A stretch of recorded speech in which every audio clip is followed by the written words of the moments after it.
Hi, my name is Helen, and today I will be reading Thank You Amu by Oge Mora.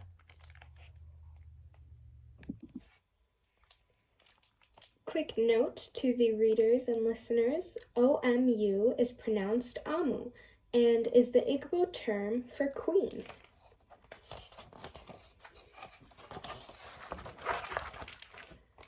On the corner of First Street and Long Street, on the very top floor, Amu was cooking a thick red stew in a big fat pot for a nice evening meal. She seasoned and stirred it and took a small taste. "What a delicious stew," Amu said. "Tonight's dinner will surely be the best I have ever had."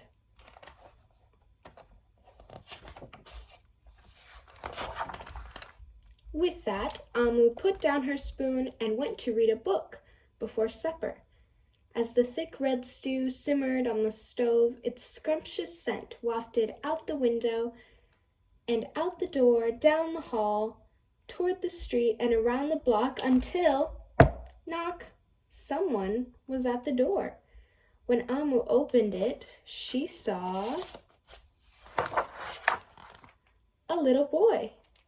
"Little boy," Amu explained, "what brings you to my home?" "I was playing with my race car down the hall when I smelled the most delicious smell," the little boy replied. "What is it?" "Thick red stew." Stew.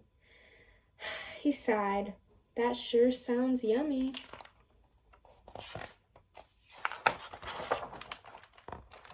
Amu thought for a moment. She was saving her stew for dinner, but she had made quite a bit. It would not hurt to share. "Would you like some?" The little boy nodded, and so Amu spooned out some thick red stew from the big fat pot for her nice evening meal. "Thank you, Amu," the little boy said, and went on his way. Have you ever had dinner at someone else's house like the little boy?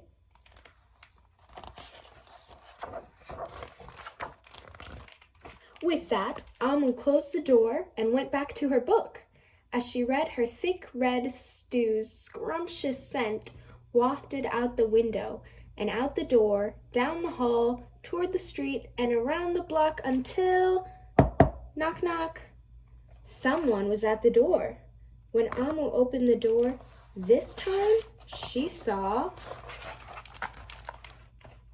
a police officer. "Miss Police Officer," Amu explained, "what brings you to my home?" "I was on duty down the street when I smelled the most delicious smell," Miss Police Officer replied. "What is it?" "Thick red stew." "Ah, stew," she said, and her mouth watered.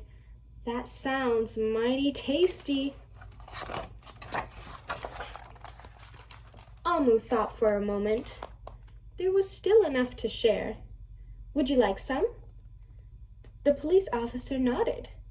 Once again, Amu spooned out some thick red stew from the big fat pot for her nice evening meal.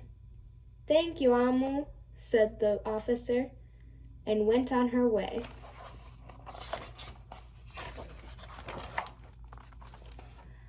And so for the second time, Amu closed the door and went back to her book. Sure enough, as she read, her thick red stew's scrumptious scent wafted out the window and out the door, down the hall, toward the street, and around the block until, knock, knock, knock. Again, someone was at Amu's door. This time, when she opened it, she saw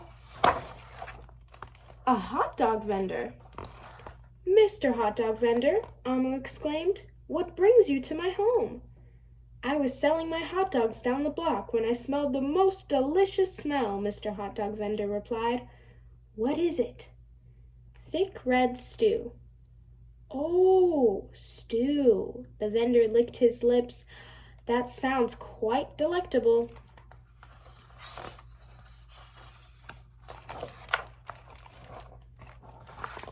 So, Amu spooned out some thick red stew from the big fat pot for her nice evening meal. Thank you, Amu, the hot dog vendor said and went on his way. Throughout the day, people from all across the neighborhood knocked on Amu's door. She fed a shop owner, a cab driver, a doctor, an actor, a lawyer, a dancer, a baker, an artist, a singer, an athlete, a bus driver, a construction worker. Even the mayor stopped by. And each time they knocked, Amu shared.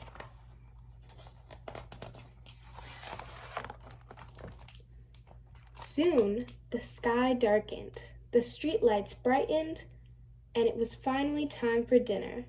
But when Amu opened her big fat pot of thick red stew for her nice evening meal, it was empty.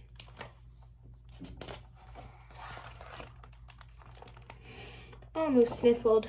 There goes the best dinner I ever had. Sorry and blue, she sat at the table with her empty pot until knock, knock, knock, knock, knock. Who could that be? Amu wondered. When she opened the door, she saw the little boy, the police officer, the hot dog vendor, the shop owner, the cab driver, the doctor, the actor, the lawyer, the dancer, the baker. Why, everyone she fed today was at her door. I'm sorry, everyone, Amu sighed.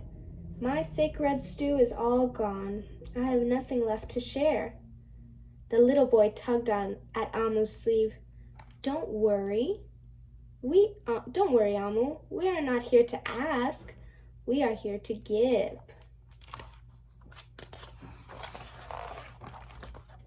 The police officer carried in a fresh salad. The mayor entered with a roast chicken. The baker brought a collection of sweet goodies. Even the little boy presented Amu with something special in a shiny red envelope. Everyone who had knocked on Amu's door that day squeezed inside her tiny apartment, and together they ate, danced, and celebrated. While Amu's big fat pot of thick red stew was empty, her heart was full of happiness and love. Why do you think Amu is so happy?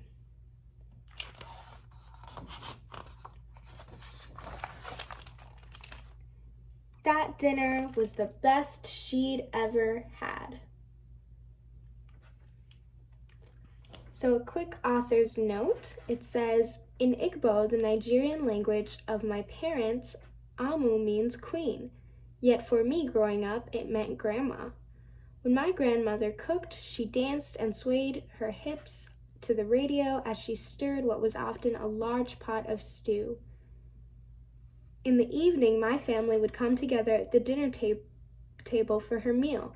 If a neighbor was visiting, they were invited. If a friend had stopped by, they were invited. Everyone in the community had a seat at my grandmother's table.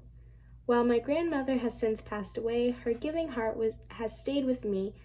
I see it in my mother, my godmother, my teachers, my mentors, and the other countless powerful women who have helped shape my life. This book is a celebration of their loving, giving spirit. Thank you. So that is the end of Thank You, Amu. And I have a question. What did you learn from this book? I learned about sharing.